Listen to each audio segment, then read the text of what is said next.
The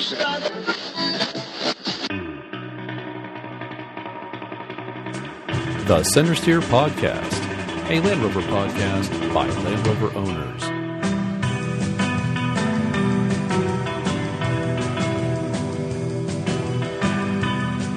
Welcome to the Centresteer Podcast. I'm John Kahastich, your host. Today is the 29th of March, 2015. This is the 24th episode of the Centresteer Podcast, 2-year anniversary. Although we did do a couple test episodes before, this is still our big anniversary. What are we doing for the anniversary? We're having the Lizzie Bus folks join us. Okay. And that's Jane and Dave. I was going to call you Mike. I'm sorry. No, I'm not a Mike. So we'll talk to them in a few minutes. Do we need the Post-it notes again? So this is our second anniversary, and we'll start, as we always do, with the news. And first up, Range Rover is testing an Evoque convertible. And to our friend Nick Danger, I think he wanted to say it, Evoque O or something? But he's finally listening to the podcast. So they're coming up with a convertible. Reason I bring it up, it seems to be a return in some ways to series days. You're going to have a canvas convertible top on a Land Rover, which we haven't seen in, well, basically since the Defender. Well, and it's also a little closer to the DC 100 that they showed with a convertible option. True. I'm just curious if it'll be a power top. Ooh, it didn't say that in the article. That's a good question. Well, they didn't show it move, so they were just doing cold weather testing. I'm betting a Range Rover will have a power top somehow. You'd think that would be the price of admission. Yeah. I'd be happy if it just took less than 10 minutes to put it down. Or a day and a half, maybe and a half a day. Take off the canvas and move the hoop set. Right. It's called a manual power top. Yes, that is a manual power top. It's going to be competing with nothing. So, because apparently the only other convertible that was out there in its class was a Nissan Murano Cross Cabriolet, but that has ceased production. So it may be a manual top. Because why do they need to have an automatic one? Because it's a Range Rover. Well, yeah. And it's a Range Rover Evoque at that. So not a real Range Rover.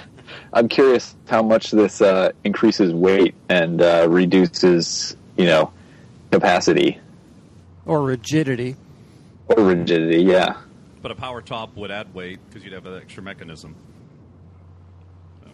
Yeah, but they generally, anytime you go convertible, you have to increase, body strengthening and overall weight to handle the change in structure.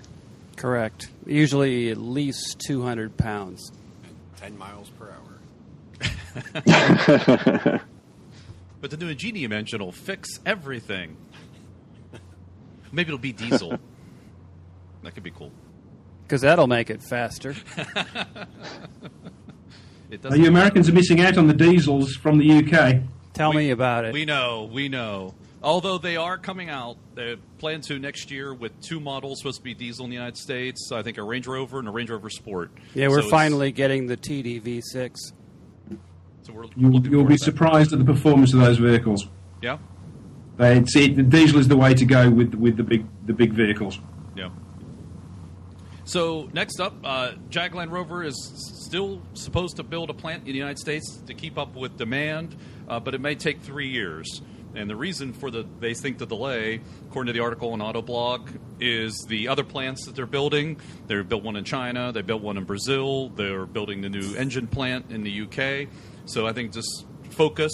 They're going to come around to the United States in a couple of years and to meet up with demand. Interesting little stat from the article. The plant would have to support one model that could sell 30 to 40,000 units per year in the U.S. So that's the threshold that they are trying to get to. They sold 18,000 units of the Range Rover Sport last year. So that gives you some idea what they're looking for. I assume that was a higher number. I did too. Yeah. Oh, wow. Well, the American market, sales will probably actually increase if they do have a plant here.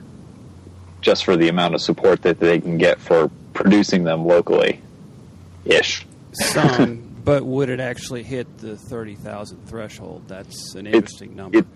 It certainly would not, basically almost double that, Well, I bring to you two models I think that'll help push that number, the Discovery Sport and the new Defender. I think those will substantially increase their sales here. Disco Sport looks to be a hot seller. So It Definitely. could be. The new Defender is still a big if. clearly, but I think it's going to sell. I just have a feeling it's just going to sell here. Well, you're going to get a lot of interest in the first year, and then we'll see if it has staying power. Absolutely. Well, just like the Evoque, same way. I Same think way. it's going to get a lot of new interest. I don't think it's going to get a lot of the current Defender fan base jumping on board right away. They've already moved on. Right. Yeah, they're not going to come with But you I think because that's a good they're going to thing. stay behind. It's a good thing. Yeah, absolutely. It brings more to the mark. Yes. You Yes. may get some Defender fans that show up just to see what it is. Whether they'll buy or not is another story. I would love to have one in my garage. I don't care what it comes out looking like. First Yeah, Defender back well, in the our garage. Defender's a 1998 Defender, so obviously there's going to be a lot of tweaking on the new one. However, when we did drive it around the States, the interest in Defenders was just unquestionable. Yep. Yes, still is. Yes. I'm like Mark. I might buy one of the first ones, especially if it was a diesel. If they come out with a diesel here, Even if I think it's an abomination of a Land Rover, I'd love Yeah. to have it sit in my garage. yeah.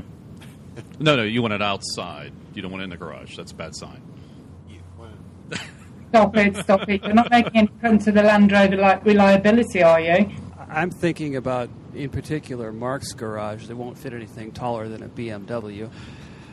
He can't even fit the BMW in his garage. What are you Well, not talking about? anymore. Oh, well, he could always get a new garage. that's the plan. 'Cause the driveway's full. You just lift the house about 2 feet, and you can build a bigger garage underneath it. It is on the need list for the new house. Oh, you're thinking about a new house now. Yes. Oh, Strictly Yeah. because of the garage. His Rover fleet has outgrown the house he has. Well, it seems about fair because the wife probably needs a bigger wardrobe for the shoes. You can have a big garage for the Defender. Exactly. And I'm okay with that compromise. how'd you know, Jane? I am not a shoes and clothes person, but I'm sure lots of my friends are. Sounds like Dave has one too many pairs of boots. I possess one pair. That's okay. it. Moving on, I brought this article up about the Autobiography Luxury Edition because it's A, 21 years old, and B, I didn't realize it was a thing. It's like part of the Land Rover's normal marketing aspects. They have these special one-offs that they have now moved into the other other models, excuse me. And so Autobiography is a thing, apparently. I didn't know that. We live a sheltered life here in the States. We do. We have For sure. limited Now, edition. if only I could get one of those 20-year-old Autobiography Edition Range Rovers. Wait another 4 years. But true. Get on the list. That's not so bad. Not, Yeah, with not the sure you'd want incredibly one. reliable though. pneumatic suspension. Say it again. With the incredibly reliable pneumatic suspension. Oh, yeah. Ugh. They're not that tough to work on. Or convert back to springs. Springs. That's castration. I can fix the real one for what you'd pay for replacing it. No. So it's 21 years old. My question to you, Morgan, would be what's the depreciation on one of those after 21 years, 25 years? 100,000 yeah. pounds to start? Oh, They were yeah. never that It's, expensive. They were never that expensive in England. We have the advantage. True. Don't have to pay for the boat ride. No. So along those lines, JAG's special vehicle operations could build special standalone models. So they, right now they build one-offs and some extra special fun things, but they may be possibly considering standalone one-offs. sitting here imagining what they could possibly build that they haven't built already and what they could sell as a standalone model. Yeah, I'm just thinking that back in the day, that was something, but now it's just badge engineering in my mind. Well, what would be the difference between the SVO and the Autobiography? They seem... Is this a marketing difference? Yeah. It's trim, it's features, things like that. Yeah, I think it's going to be one of those kinds of things where, they're able to really push forward on technological advancements, but you pay, a very pretty penny for that.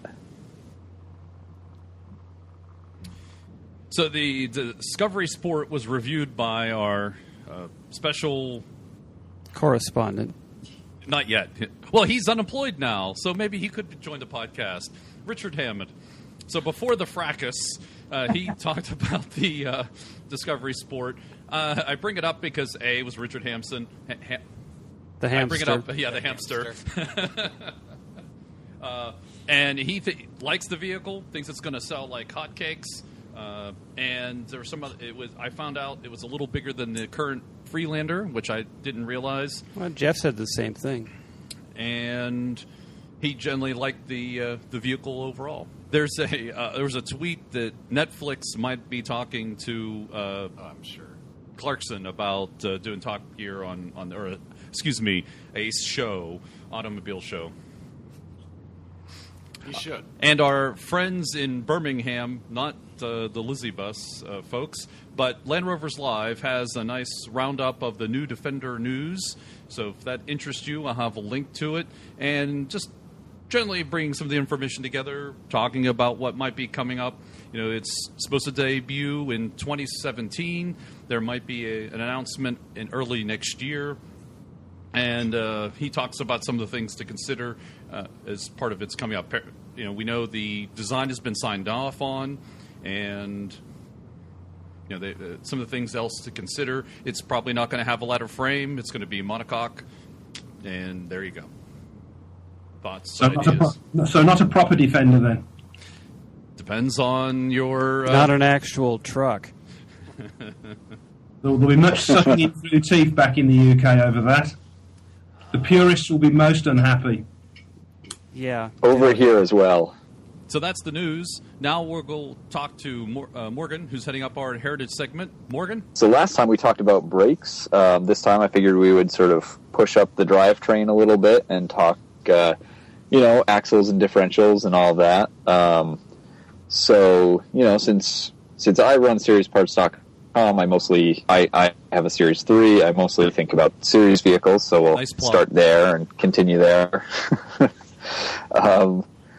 So with the Series Land Rovers, you basically have 4 always engaged hubs and front and rear differentials, and they are open differentials. So all power will be transferred to the wheel with the most slip, which generally, when you're driving on flat, even surfaces with no slip, that means you'll get even power to all the wheels. But should one slip, the one that slips, that gets all the power. Now, that's assuming your transfer case is in four-wheel drive. Right, that is correct. That is assuming that it's in four-wheel drive. It's only a part-time a four-wheel drive configuration. Exactly. Which is, a nice benefit, that being in two-wheel drive, that's just power to the rear wheels. Same situation, of course.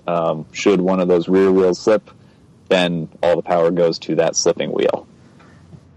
So there are some things that you could do there.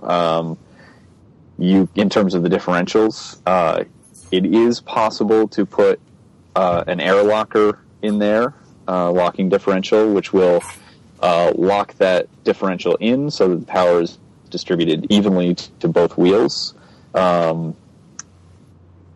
That does require some very minor modification to put in an air locker, basically some shims and stuff like that.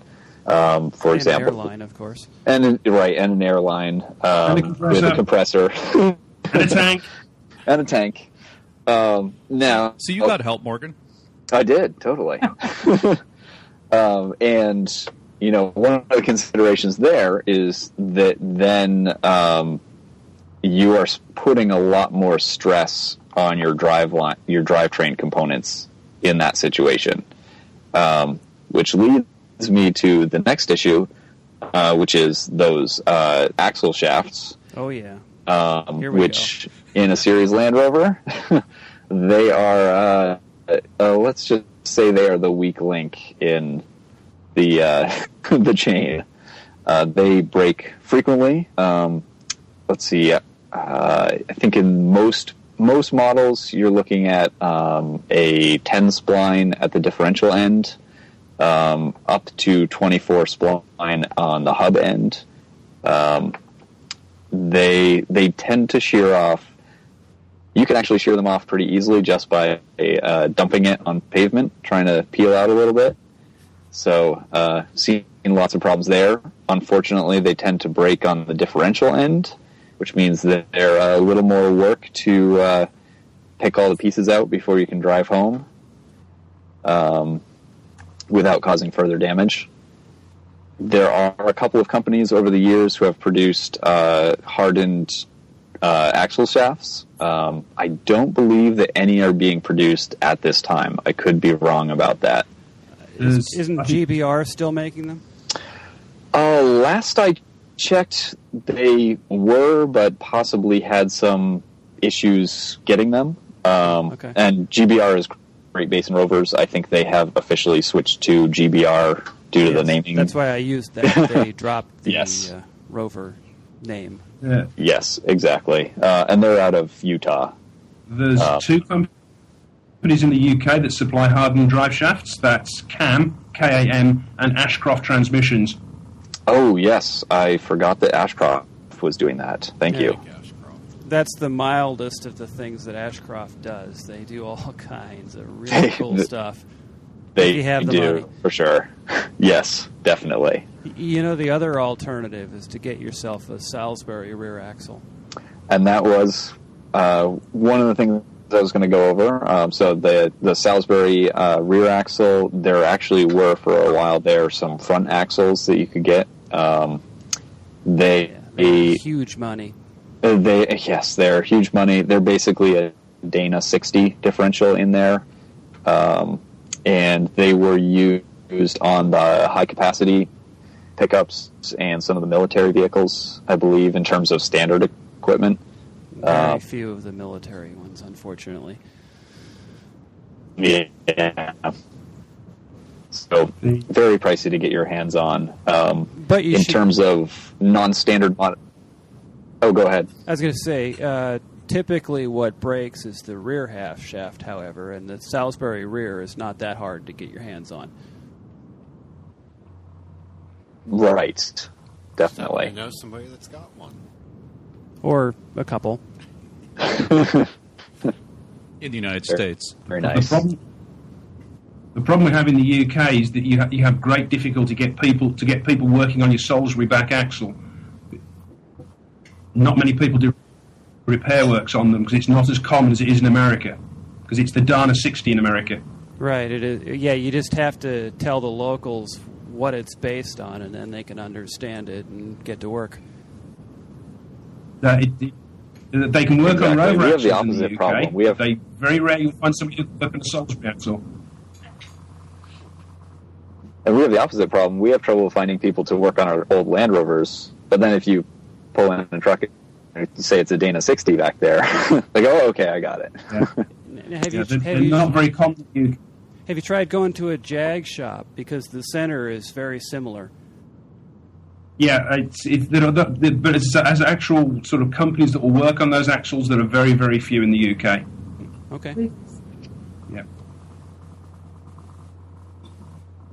Oh, killed that one. No, you didn't. We're just waiting for more.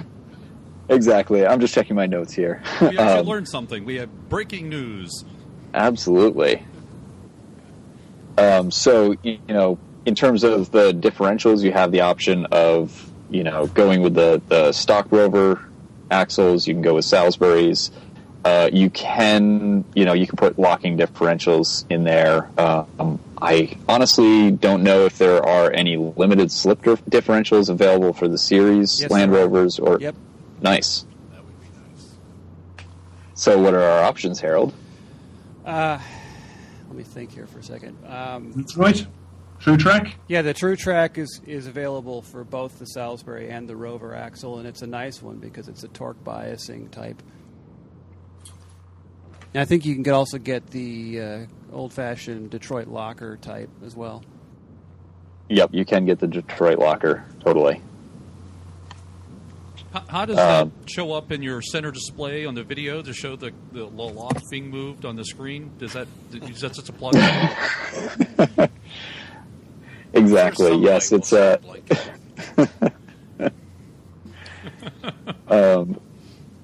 in terms of using the standard axle carriers and diff carriers, I believe that some people will modify them to put Toyota diffs and axle shafts in there. That's about as far as you can go with the standard carriers. Honestly, switching to Salisbury is probably the best bet. Last time I looked, and well, maybe this was a while ago, I don't know if they're still doing it, but Ashcroft was playing around with the idea of putting a 9-inch Ford center section into a Rover case. Ooh, nice. Yeah, of course Ashcroft money, but there's no way you can blow one up because those things will take as much power as you could possibly run through it. Exactly. Is Ashcroft available here in the United States, or is that something you bring in one-off? Yeah, you can ship into the U.S. from Ashcroft. They will sell direct. They to have the a US. lot. Yeah, I've done it. What kind of money are we talking? Well, they're pricey, but then of course you've also got the shipping and the customs and all that stuff too. So it's not a cheap option, but it is an option. And they have a lot of options. They do, like we said, the axle shafts, probably the diff options. They do new gearings and rebuild kits for the gearbox and transfer case. They do rebuilt transfer cases and engines.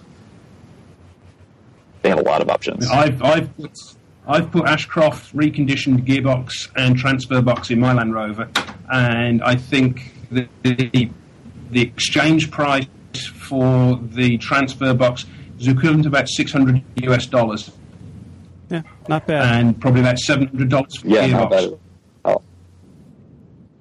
And if very nice. I might add, actually, this sort of spurs something in my memory. Dave on our panel here has Ashcroft diffs in his Disco. Now, I don't know if they make those available for the series truck or not, but they produce their own automatic torque biasing differentials. Very nice. They have a nice... Yeah, I will have to go back to my research there. Looks like they have a nice website. The biggest we'll have a link to it. The biggest issue with certainly with our Defender is that we have a Salisbury axle on the back, which is a 4-pin differential. On the front differential, it's a Rover differential. It's only a 2-pin. So the weak spot is the 2-pin differential on the front. Yep. Absolutely. And there's a company in the UK who, for the equivalent of about $600 US, will manufacture you a 4-pin differential for the front Rover. Really? What company is that? It's a company called Mega Squirt. Nice. I know you have your V8 Mega Squirt over there. There's a company in the UK, and he did me a 4-pin front differential, and it just bolts straight into a Rover diff. Just bolt it straight in, and it's a 4-pin. Do you know if that could be modified to fit the rear diff on the short wheelbase? The Rover case. I have no idea, but he's certainly a good guy to speak. He knows his stuff, and when he builds his differentials up, he uses Timken bearings, high tensile bolts. He does a very, very professional job. Interesting. So we now nice. have a 4-pin on the back and a 4-pin on the front. You're really helping us spend our money here. Absolutely. I wish I was on commission. So tell them the Lizzie bus sent you. I might get something to come back on that. Let's see. And then, beyond diffs, you sort of move up into your gearbox and transfer case, that might be a better discussion for another time because there are a lot of options there as well. Especially if you want to talk about different gearing. Right, exactly. But in terms of axles and differentials, you have one other option that's not so much a four-wheel drive option as a two-wheel drive option. That is to use switch back to my notes here. To switch to freewheeling hubs on the front, and that basically just reduces some drag from turning those drive shafts and axle shafts and differentials while you're driving in two-wheel drive. Which is what most of us do, except on the trail. Right, exactly. So that can be a nice little fuel savings. It's very noticeable if you forget to unlock them and you're driving around on the road. Especially when you snap a rear half shaft. Yes. And you have no wheel drive. Exactly.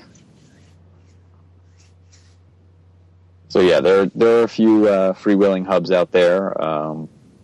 They're a nice option. There's always some debate over how frequently you should re-engage them to make sure that oil gets distributed appropriately in your wow, I'm blanking out. Swivel. In your swivel housings, yeah, your joints and swivel housings. But beyond that, it reduces wear in addition to increasing fuel mileage. So and acceleration. Yes. It might actually exist if you unlock your front wheels. And you don't have to worry about braking then. Braking what? Yeah, exactly. Exactly. Well, if you want better braking, then you can re-engage your hubs just to have that lower high speed, the extra drag, and the extra drag. With our Defender, the only issue with that is we have permanent four-wheel drive. Right, definitely. Although Ashcroft can set you up with a part-time four-wheel drive option for that, and the freewheeling hubs. Yeah, but I mean, on our journey, we got the equivalent with a vehicle that weighs 2.8 metric tons, 24 to the US gallon on our journey. Not bad. Very nice. That's yeah. really good. But that's the advantage of diesel, which you're all missing out on. You running the 200 or the 300 TDI? 300. Okay. We're not all missing out. Yeah, there's a little more involved than some people would know or admit to. Yes. Yeah, we met quite a few. But that's a teaser. We're not there yet. Teaser. Exactly. So I think that pretty much covers some of the basic rough options available for series for changes or improvements to the drivetrain from your hubs up to your transfer case. But don't forget the drive lines, Morgan, and the U-joints in them. Yes. They are there more options? Because I don't think there are more. Well, obviously, if you change your axle carriers and diff housings, you may have to change your drive shafts there. There are heavy-duty drive shaft options and heavy-duty U-joint options as well.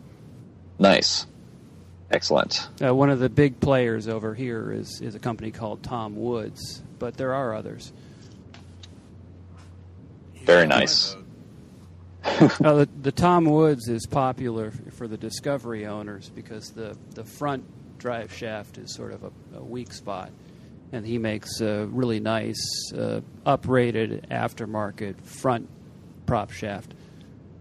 He will make for anything, though. But yeah, he'll build you whatever, for whatever, however you want it. That is excellent, and I think that's 4xshaft.com, as in 4x shaft. I think you're right. But the Excellent. most important thing with your drive shaft, you can never grease it enough. Exactly. Yeah, You must especially be when greasing all once the you time. drive, it flings itself dry, so you have to start over again. Yeah, just keep greasing it. It'll never complain about being over-greased. Only For your sure. driveway will. Yeah, the book says grease it every 6,000 miles, which is ridiculous. You should be doing it every 1,000. I do Minimum. every trail ride and then every 1,000. Yeah. Yeah, especially if you're doing off-road, any water crossings, anything like that. By all means, re-grease. Yeah, it's sort of a little side note to this and tie together two of the topics. We were talking about the freewheeling hubs, and I've had customers have to tow things in before because they snapped a rear half shaft, and then they call up and you say, put it in four-wheel drive and bring it in just on front-wheel drive, and they try that and there's still no motion. Well, that's because they didn't lock the hubs in. And maybe you tell them to lock the hubs in and they only lock one. Whoops. But there's another company called Cam, K-A-M. Yep. Yeah. Yep. Found them That's as well. heavy-duty drive shafts. Yep. They do heavy-duty drive flanges, too, as I recall. Yeah, and then the company for my 4-pin front differential conversion is a company called Mega Squirt. And I say he's done a nice 4-pin conversion on the front of mine. Just bolts straight into the into the Rover casing. But that's not the same Mega Squirt that does the fuel injection stuff, is it? No, he's cribbed that name. He does do the fuel injection stuff in the UK. Okay. So he's like the UK supplier. He's like Mega Squirt UK, then. Yeah. Okay. Yeah. That makes sense. Does Cam do 4-pin diffs as well? Or Yes, they maybe do. not. Yeah. They do 4-pin diffs and they do fused half shafts as well that will shear. Oh, yeah. That Look at shear that. in a known place. Rather than breaking inside the differential, they'll shear right at the very end so you can get them out quite easily. Yeah, the worst part about where they shear now is that they usually twist the spline at the same time, so you Yeah. can't get it out easily. No. Exactly. Been there, done that. Yeah, well, I fortunately have not done that yet, but I expect to. Well, the good news is they often don't break on the trail. They break once you get off the trail and back on pavement. The first time you pull out of the fuel station, they pop. Right. Well, that's all I had. Well, thank you, Morgan. What's coming up next month? We will probably keep moving up the drivetrain. Fantastic. All right, we'll take a break for the M word. When we come back, we'll talk to the Lizzie Bus folks, which I know doesn't sound nice, but it's Dave and Jane. I call them the Lizzie Bus folks. Hope you don't mind that. That's good enough for us. Wonderful. You wouldn't be the only ones to do that. True. All right, now, No. the M word.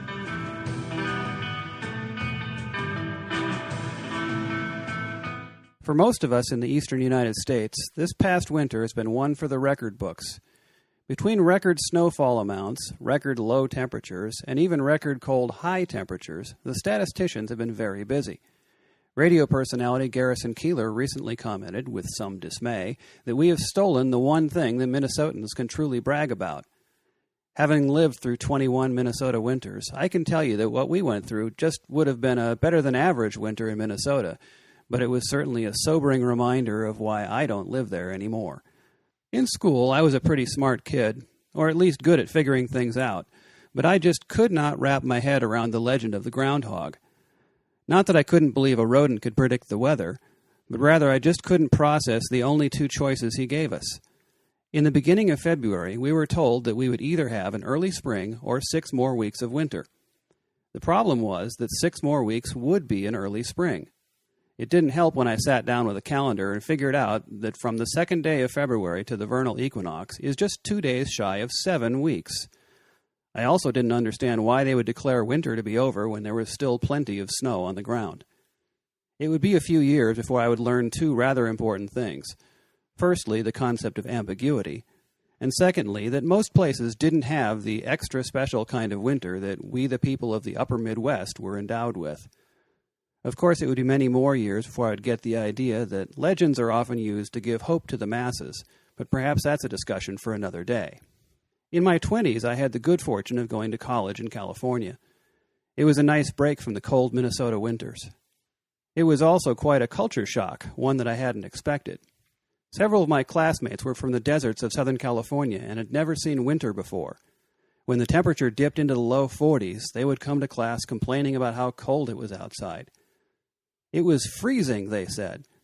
When I told them it was technically 9 degrees above freezing, I was dismissed as some kind of smartass, and they went back to complaining about the cold. When I told them it really wasn't cold unless the temperature had a minus sign in front of it, they just stared at me like deer in the headlights, which is funny because many of them had never seen deer before either. On the few rare occasions when the temps would dip into the low 30s, these desert dwellers would arrive at class almost apoplectic after braving the certain peril. Some would tell me they had to drive with their head out the window because their car was covered with ice. I would try to tell them it's just frost, just scrape it off and go. But it's like ice, and it's all over the windshield, they would say. Again, not ice, just frost, just scrape and go. After a brief pause, they would ask how they're supposed to do that. With a scraper? Better hit the high beams because Bambi's in the road again. I think the most valuable lesson I learned in my first semester was that there were actually people out there who have no clue what a windshield scraper is. I also needed to learn that there were places in this country where all the local businesses didn't give out free scrapers with their advertising on them. My Midwestern upbringing has left me well experienced in all things winter. I've taken the winter survival courses. I've gone camping with the Boy Scouts in unthinkably cold temperatures, and I have the merit badges to prove it. I can handle most anything that winter throws at me. Of course, if winter ever decided to not show up, I'd be fine with that too. I've paid my dues, and I've earned the right to either take it or leave it. I've been waiting and watching, and finally I've seen the signs that spring is coming. First, the crocus bulbs are blooming, only about a month behind schedule. The birds are out and about, but they look sad because there isn't much to eat yet. But finally, in the last few days, I've begun to see the surest sign of the coming spring. Poster boards advertising the local election candidates are sprouting up all along the roadsides. Now that we know spring is at our door, I should be telling you to do your spring maintenance, but I've used up my allotted time just rambling about winter. Besides, I gave the subject a fairly thorough treatment last year. If you need a refresher, perhaps you should revisit episode number 13 of the Centresteer podcast. If you have questions, you can send them to us by email or social media, or you can consult with a professional technician in your local area. April is National Car Care Month, so many shops will be running special promotions on maintenance services. Don't let winter be the death of your vehicle. Do your spring maintenance and do it well, so you can declare with confidence, death to winter.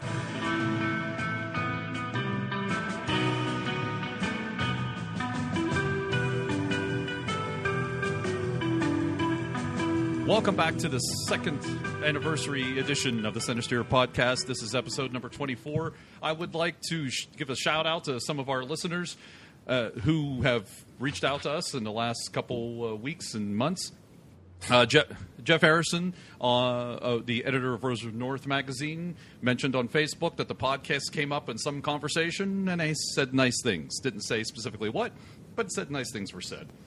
So I like that. And a special shout-out to Morgan the Wolf, whose Twitter account is P40Wolf. Apparently, he is an archaeologist in Arizona at the moment. Tells us he likes the podcast, even though he does not own a Land Rover. So, did he just undig one? No. No. But so he's an archaeologist. He listens to the podcast. So, hi, Morgan. I'll assume that's your first name. Thank you to all our listeners, wherever you may be. Thanks for shouting out and saying hi to us. And so there you go. It's our second anniversary. This is as much as we're doing. We now have 2 listeners. Oh, we have more than 2. 2 that will admit to it. Yeah, that's true. And hi to Derek. We always got to say hi to Derek, who's our listener in St. Louis. And he keeps us well supplied with pictures of his truck out and about. Absolutely. UMR 517J, I believe, is his truck. We will now go to live from Birmingham, England. We're going to talk to the Lizzie Bus folks. That's Dave and Jane. Welcome to the podcast. Thank you so much for having us. It's just absolutely great. So it's quite kind of surreal that we're sitting here, as we mentioned, in Birmingham, and talking to you guys over there in the States, which is very familiar to us, having just driven for the last 5.5 years around the world in our Defender called Lizzie Bus. It's fantastic. We're all jealous. Yeah. We're extremely jealous. You know that. Very. Well, at risk of repeating ourselves, which we tend to do, we just woke up, literally it was as quick thinking as this. We decided to buy one of those Land Rover things and actually drive it around the world. We hadn't even driven a 4x4. David worked for a firm of criminal solicitors and I worked in IT. We had absolutely no idea. We bought the Defender, sold a bit of a pup, to be perfectly honest, bought a few... threw a few boxes in the back, fitted a long-range fuel tank, and off we went. We went, hey, look at us, we're overlanders. So we headed for Africa. How hard could it be? How hard can it be, precisely? So we just sort of headed for Africa. We did West Coast through the traditional Morocco down to South Africa. Then we came back up through Iran, Syria, Nigeria, Pakistan, and all those. We shipped from Bangladesh to Penang in Malaysia, and then we drove Cambodia, Vietnam, Thailand, Laos, and then we shipped from Singapore to Perth in Australia. We did the little tour around that little tiny island of Australia, shipped from Melbourne to Buenos Aires. We drove all the way down the bottom to Ushuaia. And then once there, we headed back up again, and we hit the top following the Alaskan pipeline to Prudhoe Bay. And we were going to go follow our noses and go to Russia. But by now, the 136,000 miles was taking its toll on Lizzie Bus and us. Everyone said we're living the dream, but you try living next to your partner for 2 foot away from each other for 5 and a bit years. We needed a break. So, do you say that the trip was 136,000 miles in total? Yeah, it was, and 66 countries and 6 continents. And how many miles were on the Lizzie Bus before you started? 100,000. So you hit 236 by the time it was done. Yeah, pretty much, and a bit more probably. So it was broken in then. Just, yeah. The comment you guys made earlier about having your Land Rover in your garage was typical, because we spent a lot of time sleeping and living in garages across the world. There's a huge network, and I have to say, everyone always says, which was your favourite continent, country, and all this. America and Americans have a naive curiosity that we absolutely adore. We were through the Grand Canyon, Utah, Arizona, all of those absolutely incredible countries. And Elizabeth, being a Defender, not being allowed in the States, because she's has to be over 25 years old, was actually quite a bit of a star over there. And obviously with all the genuine Australian and Sahara red dust dirt and a few dents from, stones and wild animals and all the rest of it. Yeah, the Defender is a bigger curiosity here than in most third world countries. Yes, we loved it. Absolutely loved it. And how was you, David, the mechanic? I was the mechanic, but the one thing I will say for us driving the Defender, it was a right-hand drive car as well. Good for that. I like and it. That caused a lot of confusion, because one of us would be driving and the other person would be sitting in our passenger seat with their feet hanging out the window. And that put a few funny looks on people's faces when they overtook us. They were going, what the... Try doing it with the dog in that seat. Even better, yeah. We wanted to buy a take-off steering wheel and just sort of like all of a sudden bring it out of the window. There you go. But, during the journey, there's a lot more involved than just mechanically getting a Land Rover around the world. There's the question of the visas, the getting fuel. And I had malaria, belly belly, food poisoning, 2 anaphylactic shocks and a snake bite. And David, what did you have? Bad tooth. He had a filling. Yeah, so we also we had armed escorts through Pakistan. We were impounded in Bangladesh. We slept on the border for 6 days there. We lost, what did you lose in weight? 20 kilos. 44 pounds. 44 pounds. and I lost about 15. I'm not advocating this as a diet, but you know what? It was heck of a rice diet and program. beans. Rice and beans never hurt anybody. No. We also are through. I'm talking the States now because obviously you're coming from there now. We're quite familiar with your guys there, and we started to call into Land Rover garages. We met Jeff Aronson from Rovers North, and also down in Salt Lake City. There's guys Great there. Basin Rovers. Great Basin Rovers. Bill Davis. Yeah, He's actually from our neck of the woods originally. That's a bit of trivia. Cooks a mean barbecued salmon. Yeah, with salmon, he cooked for us and everything. Well, Utah is known for their salmon. Oh, yeah. We've just been privileged in Fort Lauderdale, Shane and Sandra. They've got a Camel Trophy Defender. We feel like it's become part of our home there, hasn't it? Yeah. We noticed you didn't get to Pennsylvania. We were saving the best for last. And on our return, that'll be one of our ports of call, especially with the free beer. That's right. Yeah, you are welcome in the Pittsburgh area. Okay, so that's what we've actually done, and we returned to England on the 1st of November 2014. And what we've done now is we haven't actually murdered or any of that stuff, each other. So which is you probably thought about it though, right? Many times, many. Actually, David had even planned which was the best continent to do it on, which would have been Africa. So, yeah, you can see how close it came. And that was the start of your trip. Thank you. Exactly. I missed my opportunity. It would only cost me $50 to bribe the local policeman to look the other way and say it was an accident, despite the knife in the back. Yeah. So the plans now is, as we speak, I said earlier that last Thursday was quite a momentous day for us because Elizabeth was taken back to the chassis. Literally, everything has come off.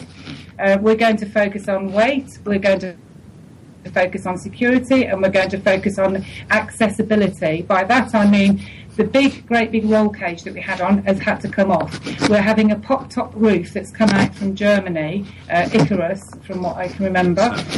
South Africa, sorry. But it's being shipped via Germany.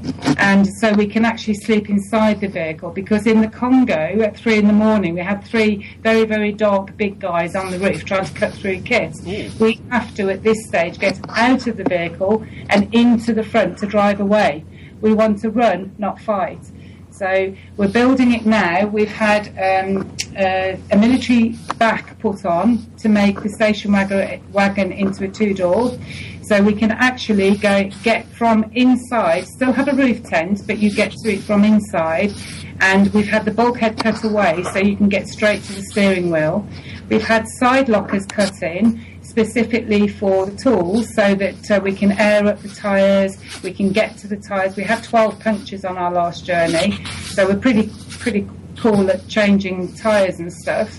From the top of my head, we had 3 water what those are called? Water pumps. Yeah, 3 water pumps, a broker, 2 alternators, starter motor, 12 punctures. We had the prop shaft we've been talking about.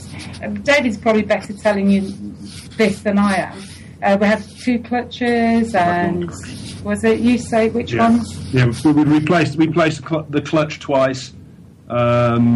Just the usual running repairs that you have on a Land Rover. Yeah, right. But apparently, if you actually think about it, what we did, a classic route would be from London to Cape Town or from Prudhoe Bay to Shire, which is the Americas. We did the equivalent of about 11 of those in one trip. So if you take that all up, it would be one, little breakdown like a clutch or a alternator starter motor. So, she did well, considering she was looked after by us, who didn't have much of a clue. Right, and you didn't lose anything major. It was all ancillary stuff, other than the clutch, which isn't a major part, but it's a major hassle to change out. No, it as I said, nothing major mechanical went. As I said, they say it's like your mother-in-law. She never dies. She always got us home, and that was the most important thing for us. Right. So take us back a little bit. You are starting a new journey And what's the plan for that? And when do you start on the new journey? Aside from Pennsylvania. Apart from Pennsylvania, we'll be coming through. Don't worry. Our plan at the moment, hopefully, is to probably ship out May or June time this year. We're going to head east, up through the Stans, through Mongolia, into Russia, all the way up to Magadan. So do the Road of Bones to Magadan, and then ship from Magadan to Japan. And then spend probably 6 months in Japan, and then ship to Alaska. Nice. And then come back down to the States and Canada. So we will be coming your way again. If you can time one of your breakdowns to when you're here, we can get that taken care of for you, too. The thing is, though, that we're going to let you see afterwards, or for people, the rebuild that we've done. We've had a couple of companies here in the UK. We are not sponsored. We are self-funded. But since we've been back, it's apparent that people seem to think we know what we're doing. It's a bit of an embarrassment, really. However, there's certain companies, Bearmac, Coney, Britpart, they've all decided that they are interested in what we're doing and would like their parts on our vehicle, and we're more than happy to put them on there. So she's got brand spanking new radiators, pipes, suspension. We're absolutely thrilled. And we've got a little guy, we've got to mention him, we call it Tonksville. His name's Brian Tonks, and he's got a little 4x4 place over in Derby, and he has been doing chassis takeoffs. And we figured that this wasn't far off a chassis takeoff, because you'd have to take the whole lot off and rebuild her. So that's what he's been doing for us. And it's Brian. And David's been spending as much time as possible with him, which has been good for him, because he's good at making tea and coffee. Did you meet any other overlander groups on your travels? We've met quite a few overlanders. When we were in Florida, we actually had 3 Land Rover Defenders, all on UK plates, parked up outside a small place we rented for a week. So that was quite a sight. But we've met loads of people travelling around in Land Rovers, Toyotas, Unimogs, MAN trucks, motorcycles. There's a lot of people coming over to North America, Central and South America to do the big journeys. I think another thing as well is, we've done it in a Defender, and we will never change. We're not saying it's the best vehicle, but for us it's iconic, and it's actually enhanced our journey, not just in America, because obviously the Defender there is unique, but across the globe it's absolutely iconic, and they see you in the distance and they come running, and we've had notes under the windscreen and everything. So for us, it's just been wonderful, and we would only use a Defender. Have Land Rover contacted you at all? No, no, they're not interested because we're doing it in an old Land Rover. They're more interested in the newer stuff, which is a shame. It is. It is a shame, because we probably live about 20 minutes drive from the Solihull plant where Elizabeth was actually built, and little did we know when she came off the production line what lay in store for her once we got our hands on her. I have spoken to them, and they've done a great big end of the production for the Defender, which finished later this year. I'm not too sure, there's a bit of a grey area. Some people say it'll continue and stuff. However, they've got a big show going on there, and I have written to them and asked to have a photograph of Elizabeth, our Defender, being rebuilt and going to do what she's doing with them, and they have actually agreed to let us go and take some photographs. So it's a tiny step, isn't it? It's something. It's something, and plus you should go see the exhibit they have there while it's still up. Yeah, if you get an opportunity. Yeah. Nice. We'll take the Lizzie bus there for a day out, I think. That'd be cool. Yeah, get some pictures. Absolutely. Back to your original trip. Was there ever an instance when you were close to ending the trip? Was there like safety or a mechanical breakdown that almost brought you to ending it? Occasionally you'd get a bit fed up when something had broken down. You felt conspired against. But no, overall, I think you have a bad day at work, you have a bad day at the office, you'd have a bad day on the road sometimes. Think, do you know what?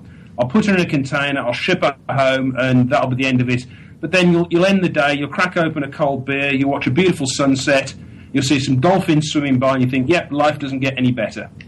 I do have to say, what actually was happening towards the end of the journey is we had so many things going wrong, mechanically, little things that came to become a big problem. David lost all confidence, so we decided to ship back from through Canada and ship back from, where was it, honey? Halifax. From Halifax, yeah. But about 350 miles from there, we could only really get 4 gears. So we couldn't really get reverse, and we couldn't get fifth gear. So it's about 35 miles an hour with 450 miles to get her into a container.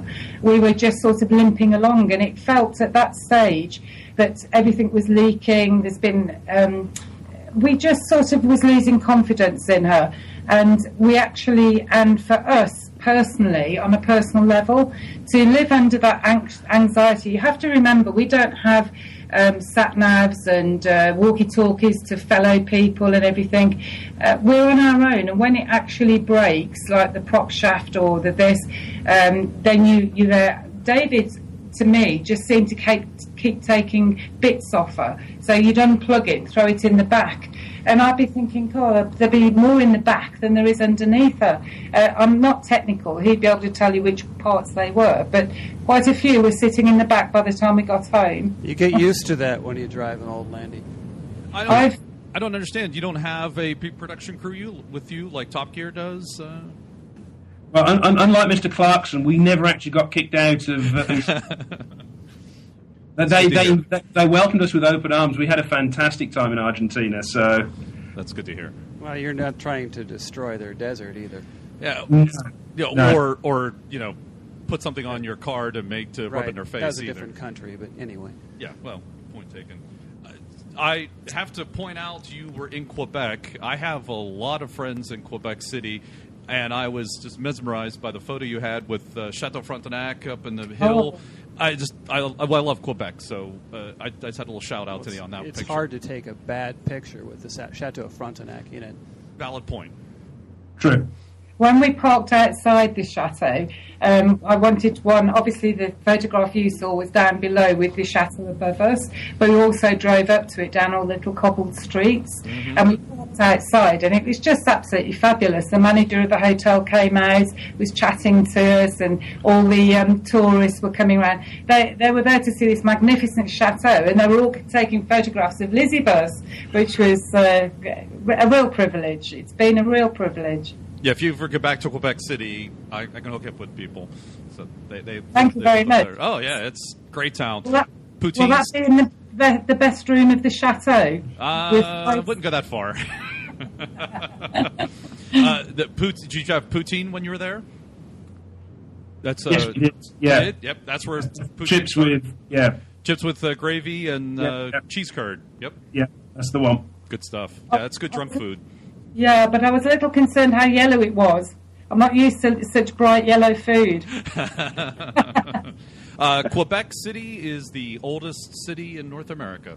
It celebrated their 400th anniversary about 5 years ago. Just a little bit of information. Stunningly beautiful place. Isn't it? Yes. Yes. And started by your arch enemies, the French. Well, we weren't going to comment on that. I wasn't going to mention anything about that. But, Well, so you and Pittsburgh, you kicked the French out of Pittsburgh to create Pittsburgh. So this has a very good British historical significance. But we beat the French at rugby, which is the most important thing. There you go. And of course, you could argue that the motor vehicle wouldn't be what it was if your folks hadn't stomped on the French. Absolutely. So, for anyone planning an off-road journey, an overland journey, I know you have a bunch of tips and things to take with you on your website, which we'll have a link to in the show notes. But is there anything that wasn't discussed on there that you throw out to our listeners? Maybe something that's not mechanically related? The one thing we would say is, with the person you're travelling with, if we'd driven around the world in a Toyota Land Cruiser, we'd have probably lasted about 6 weeks. Because we'd had to have talked to each other. When you drive a Land Rover, you don't have to talk because it's too noisy. Yeah, just shut up and drive. Yeah, shut up and drive. There's no point saying anything because they can't hear what you're saying.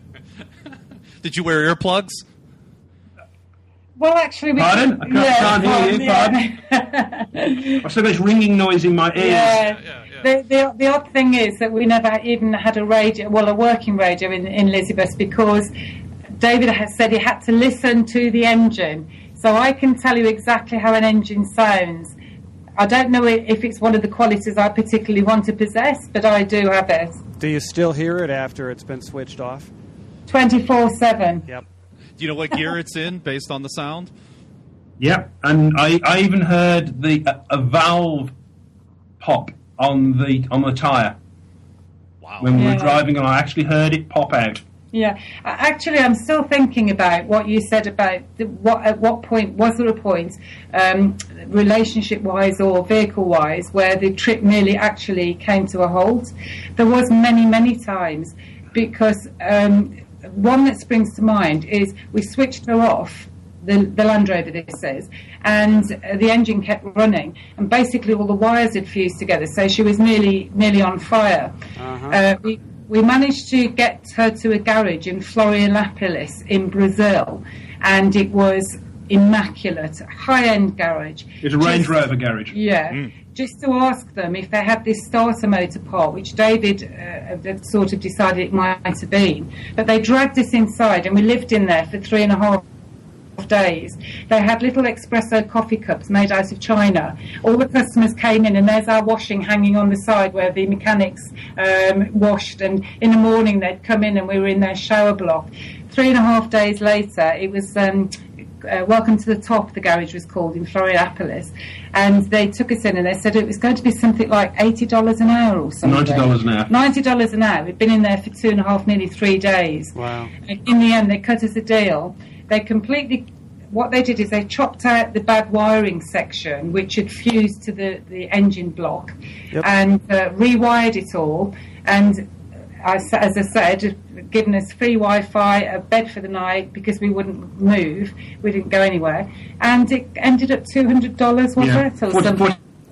$25 an hour for 7 hours. Yeah, so from one minute you think this is the end, we can't afford it, the whole thing, the vehicle's going to explode with us in it, and there you are, another day dawns, and off you go, happy as Larry, feeling all confident till the next one. So just from a safety standard, I'll observe there's one wire that goes to your fuel injection pump. It would be wise to know where that wire is, because if there ever is an electrical mishap, pull that wire and the engine will stop. Is that the wire? Yeah, that's the one. We rewired that with a little on-off switch. Okay, I was going to say put a piece of string on it or something, and you can just we have a little on-off switch on that on the stop solenoid. There you go. Yeah, if you know where that wire is and you can pull it, you can shut the engine off. Yeah.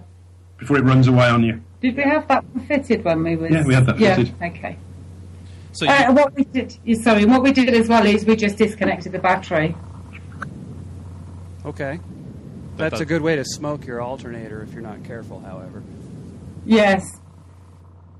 Thank you. Too late now. Where were you, Harold? Oh, sorry. They didn't like ask. 5 years ago, and they were in Brazil. Where were you? Here. I'm curious what the story behind getting pulled over by the state police in Vermont was, because You live in Vermont. I live in Vermont, so if anywhere you could possibly interesting stories. exceed the speed limit, it would be in Vermont. A Land Rover exceed the speed limit? I don't think so. You haven't. No. Vermont has no. If you did 30 miles an hour, we'd never be able to exceed it. Okay. Yeah, especially since I bet that was you're limping to Halifax. Sorry. Yeah, when we were in Arizona, the sun was so strong it actually nearly destroyed the back number plate. It bleached it, so you couldn't read it. You could read it, but not too good. So we were driving through Vermont, actually on the way to Rovers North, was it? Yeah.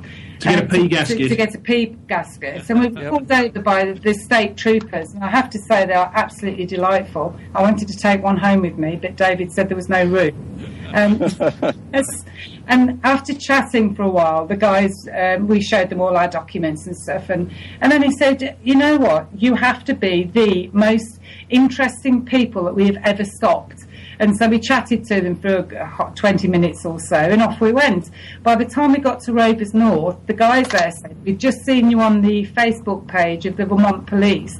They had taken a photograph of us, they put it on Facebook, and there was 1,000 comments on Facebook by the time we got to Rovers North. It was just a wonderful, and I've just actually written to them the other day to tell them what we're up to and where we are. I don't know that the Pennsylvania State Troopers would be as hospitable here. I don't think so. No, our staties, they will pull over anybody out of state with anything that they can find to pull you over for, but they are friendly, so. They do it just for somebody to talk to? Yeah, probably. So as an Alabama State Trooper pointed out to me, he wouldn't know which box to tick on the form. Now, I don't know if it's a reflection on state troopers in Alabama, but he says, you're more than out of state. There's no box on his form to tick for us. Well, exactly. There's a famous story here from one of our Land Rover friends who was bringing a vehicle from out of state through Pennsylvania. A trooper pulled him over at 3 a.m, and same kind of situation. He looked at this car that was falling apart, and our friend was driving it just to park it, take the engine out. And the trooper just said, keep going, get home, and I don't want to deal with this. Yeah, too much paperwork. Too much paperwork. Yeah. The thing is that the state troopers in Vermont to us was like absolutely perfect, because we were going through Africa. We're going through, I think probably the worst was the Congo and Cote d'Ivoire and all through there.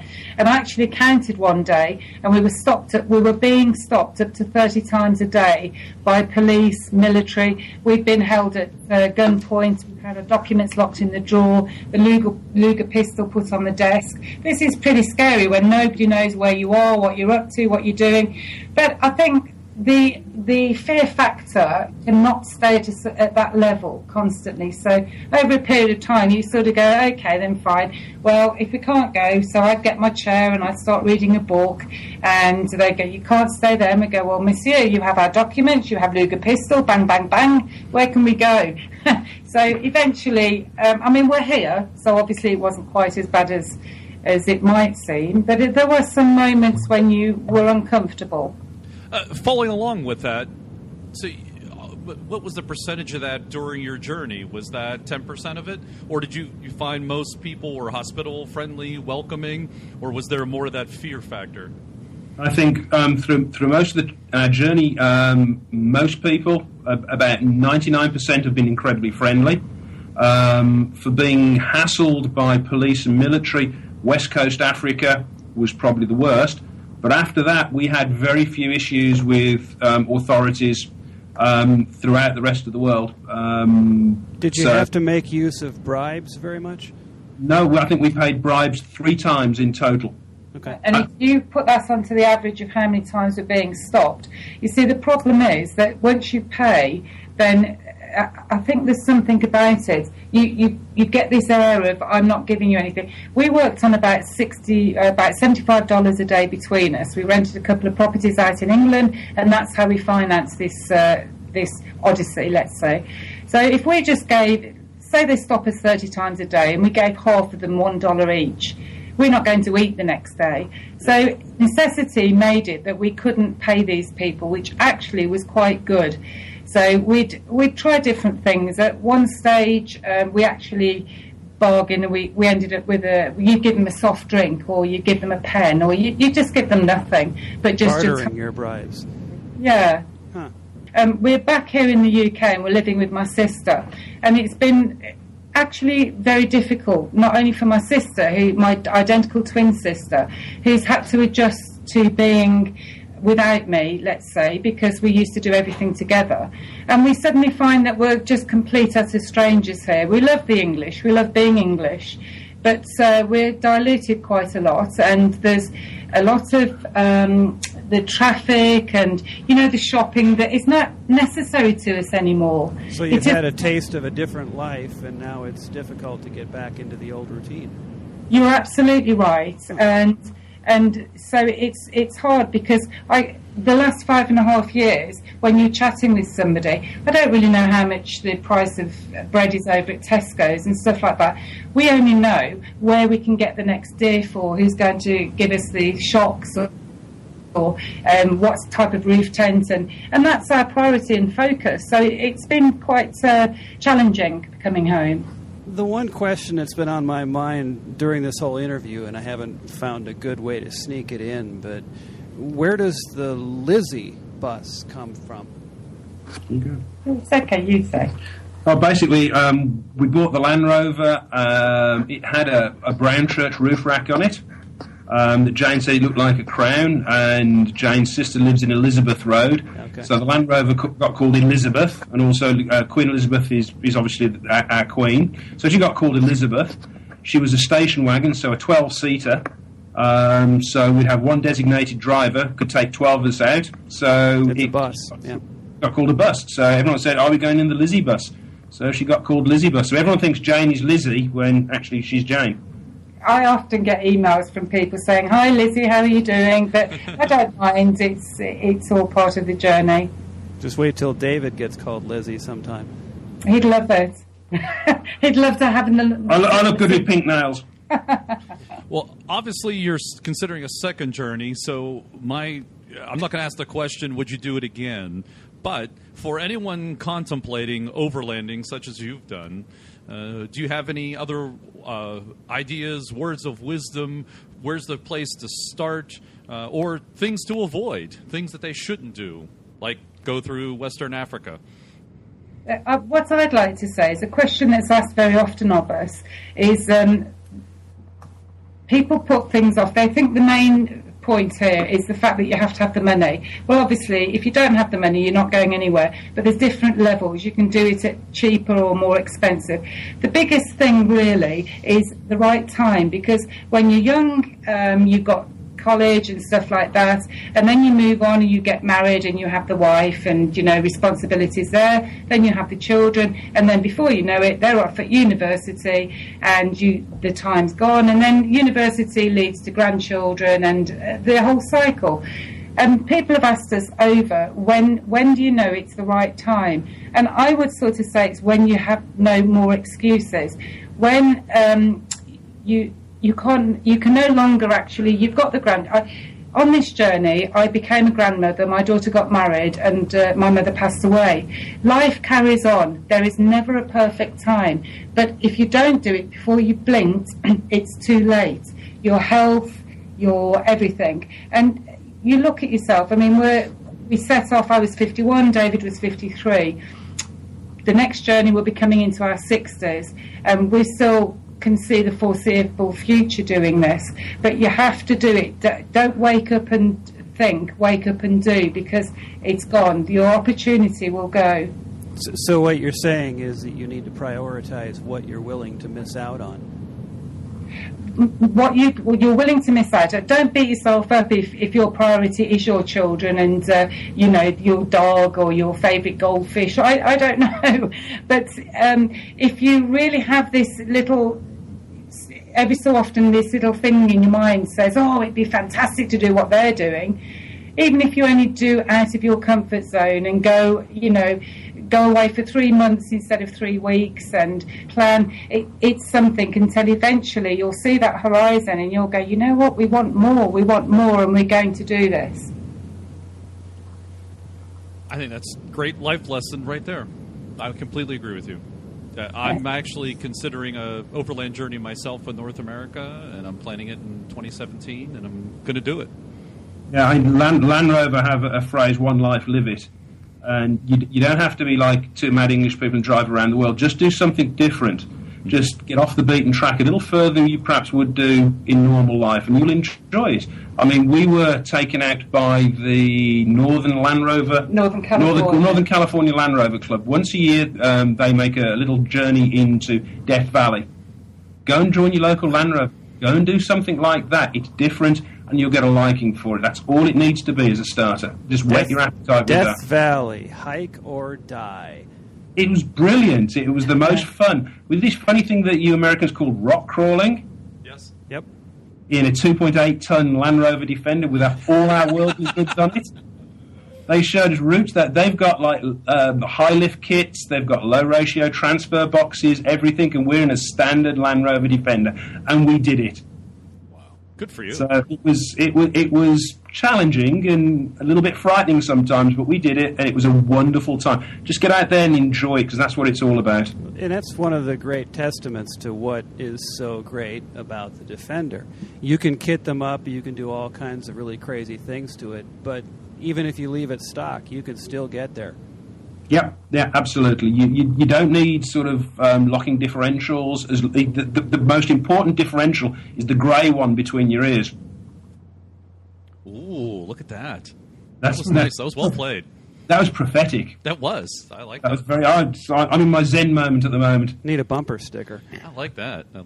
Yeah, it's the grey one between the ears. That's the most important differential. That's the one that gets you into trouble. It's also the one that gets you out of trouble. That's the truth. Is that your journey on the map behind you there? Yes. Hang on, can we? You might be able to see that. Hang on. I think there is a map on your website. Yeah. Yeah, but we started. I can't really see on our picture, but that's my head. So Yeah, your head. It's fantastic. yeah, that's the bold bit. So there's Little England, and that's all the way Australia and way back up. Yeah. It seems a lot more than 1,600 miles. Is that what? Oh, no, 134,000. 134,000 Move miles. the decimal place, Yeah, John. I did.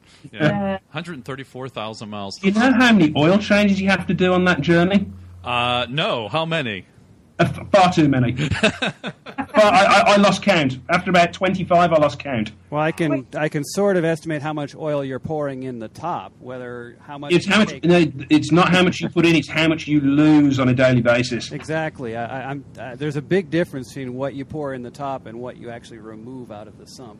Yeah, it's just marking its territory. We did an overland show in Flagstaff, Arizona. We were actually feature vehicle. We were parked at the side of a row of Unimogs, one of which actually went double its height. It's called Perky Mog, and she's Russian, and they're absolutely fantastic.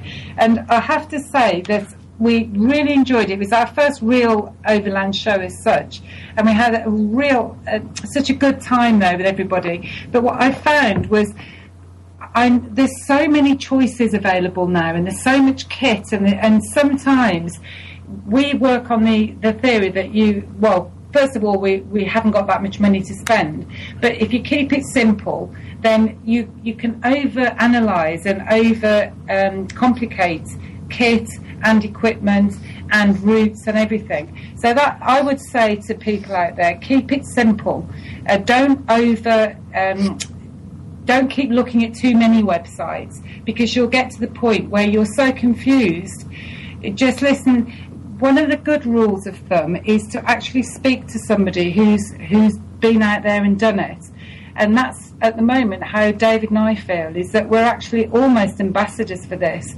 Not saying we know what we're doing, but we're just saying that we did it, and we know what works for us. So I think we've got a fairer point of view on what does work. And that's what we're doing now. We're trying to, anyone who writes to us or thinking about doing it, David is the brains, and everything to me is called a thing. It's a thing that. So we'll write to anybody and explain or help them in any way that we can. Your website does a nice job of giving you the good, the bad, and the ugly, as you call it, of things to consider, things to bring along with, not things to not bring along. So I direct people that way. It's a very basic website. The new improved one will be a lot better. Will there be sound as soon as you start the homepage, or can you turn that off? You can probably turn it off somewhere. I can't figured it out yet. It was a classic piece of English rock music by Slade in the 1970s. There you go. I think what we're planning to do a bit more of this time is, because we just left on a wing and a prayer last time, and we had a little tiny camera and all the rest of it, things have improved. We're thinking about having a GoPro, and we're thinking about having a little bit more interacting stuff where we can put a weekly but a weekly blog where we show people little videos and stuff like that. We don't want to, again, overcomplicate the record keeping, where you don't begin to enjoy the journey because you're involved in recording what's happened. But there's so much information that you can see. People go, oh, well, that looks good. No, I wouldn't like that. So I think this time we'll try and record it slightly better and, get a little bit of a corporate image going on probably, but not too much. Well, you have some sponsors now, don't you? Oh, of course, yes, Get them to help you out. Yeah. Marketing departments.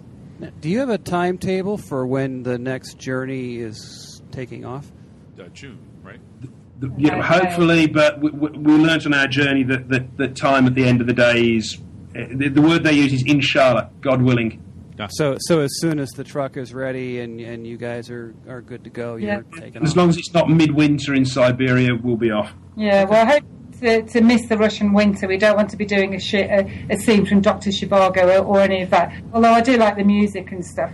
It looked a bit chilly. Chilly, yeah, that's a good word for it, chilly. It's only minus 40 degrees Celsius. Oh, nothing. No, I've been there. This time, we didn't have any. We don't have air conditioning in Elizabeth, and we're not going to change that. At 40 below, you don't need air conditioning. No, you don't. But there's also the chance that we'll be going back to hotter places. So in the Sudan, we reached temperatures of, what was it in the cab? 60 degrees Celsius. 60 degrees Celsius in the cab. 140 Fahrenheit. Yeah. And the coldest was in Turkey and Peru when we were at minus something. Minus 15 degrees C. We had to push her into the sun because the diesel had actually looked like custard. So that wasn't one of our better days. So what's your ETA for reaching North America on the new journey? Probably about a year and a half, I think. Okay. So that would a year and a half when you set out, or a year and a half from now? Probably a year and a half we set out, and unless Mr. Putin has some different ideas for us. Maybe in time to coincide with your big oh, yeah, that would put us voyage? In 2017. Yeah, you're right. That could be fun. Yeah. That would be fun. Yeah, we'll crack a few beers then. We'll see you then. We'll make a date. Absolutely. Here on your podcast. We may actually do a special podcast wherever you are, wherever we are. You arrive in, we'll do a special podcast just for you. Sounds exciting. Absolutely. And if you're out and about on your journey at any time, you want to join the podcast, let us know. It'd be great to have some updates from you. You would love to. That'd be great. Yeah, with all our super duper equipment and stuff like that. It doesn't take much. If you were here, you'd understand why I say that. Yeah. Well, we've just been out. We've been over to Land Rovers Live with Matt and Amy, which I see you've had on your show. We've been over to their nice little place where their film studio and stuff. They do a nice job. Yeah, they're a real studio. Yeah. He's actually a real producer. And, he gets paid for that, his day job. Yeah. Yeah, well, but then again, we did last time go to the tree house in a typical English summer, which was bloody freezing, and he stripped off to his t-shirt, and we've got coats on and everything, and the wind's blowing, but it made for a pleasant scene. I'm curious how far along the rebuild of Lizzie Bus is at this point. It looked like you maybe had it at a rolling chassis rebuilt. Yeah, the rolling chassis has been rebuilt. They've got the front wings on, the bulkhead rewired, new engine, new gearbox, and now the tub apparently went on yesterday. So it's just the sides and the roof to do, then the internal fit out, and we're done. Very nice. Coming along. Yeah. Yeah. At the moment, the best place to see Elizabeth, because I've been documenting each week the rebuild up to week 7 we're on now, in photographs and everything, would be the Facebook page rather than the website. So if you went on to if you bought Lizzie Bus up on Facebook, you'll actually see photographs and a little bit of videoing of the rebuild and exactly how it's coming along and at what stage we're at, more than the website, to be truthful. I saw the Facebook YouTube link of the engine being fired. Yeah. Yes, that's it. Oh, that's always a big day. When I had the new engine put in my 109, that was a big day for us too to fire that up. I took a video of that myself. I understand. We'll have a link to your Facebook page from our website and also to your website so the people can get to it without having to do much searching. That'd be fabulous. Yeah. We look forward to your future updates and letting us know how the journey goes. We'll follow you along on Facebook and your website, and hopefully you'll join us in the future on the podcast. You're always welcome. Thank you. I hear the IPA is calling already. we have other beers, too. There's stouts and ales and all sorts of fun things. I have to try the lot. Yeah, absolutely. There's some good... I counted in the Pittsburgh area, there's like 23 breweries now in the Pittsburgh area. Yeah, the growth of the microbrewery. It's outstanding. Someone told me there's 40 in the city of Portland, Oregon. 40 breweries. Nice. What's that tell you? I'm waiting for the growth of the micro distillery. There's now 2 distilleries in Pittsburgh. I know there are some. I'm just waiting for the trend to really take off. I think that's a trend. Just try distilling your own. He needs another hobby. Yeah, I have nothing else to do with my day. Well, thanks very much, Dave and Jane, for joining us today on the podcast. It was fantastic. Good to hear your stories, and glad you survived 135,000 miles. That's and we look forward to another 135,000 miles. We want to hear all about that. That brings us to the conclusion of the 24th edition of the Centresteer podcast. This has been the second anniversary edition. Thanks to Dave and Jane of the Lizzie Bus for joining us for that episode. And we look forward to hearing more about their journey as they set out for the second time around the world. I should have used my Clarkson voice. The world. You might get a job. Clark... or kicked off this podcast. We can get Clarkson to join you on your journey. He has nothing to do. Oh, absolutely. I couldn't face the abuse and being punched in the face. Oh, stop it. Oh, nicely. Well done. Plus, he'll break your truck. Yeah. He couldn't break a Toyota. No, they couldn't. Not for lack of attempting. They couldn't kill the Toyota off. It was impressive. Very much. Twice, 3 times. So how many? They did 2 different series on that, or 2 different film videos. He tried a couple different times doing multiple attacks, and yeah. It still lives. Sort of. Yeah, unbelievable. It's a testament to Toyotas. Absolutely. Well, thanks again, everybody, for listening to the podcast. On behalf of Mark, Harold, Morgan, thank you for joining us, and I'll let Dave and Jane thank you for joining us, and I'll let you have the last word. Thank you from Birmingham, England. Yes, thank you for having us. It's been absolutely great, and we'll keep you updated with everything that we're doing and planning on doing, and all our trials and tribulations. So on our way to Russia and through the Road of Bones, but we've filled that. And on to Pittsburgh. On to Pittsburgh. On to Pittsburgh. Here we come. Thank you. It's been a pleasure. Thank you very much. Good night.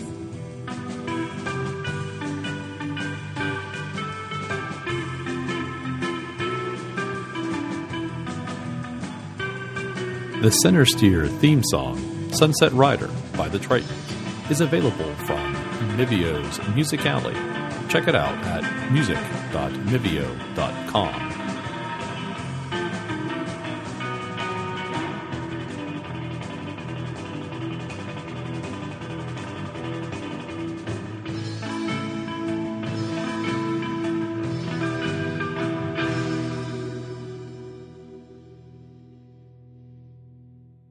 Okay, and just a warning that this may be a little bit rough. I did my research, but I didn't get a chance to really polish it up all that much. No apologies. Don't apologize. This is all a volunteer run.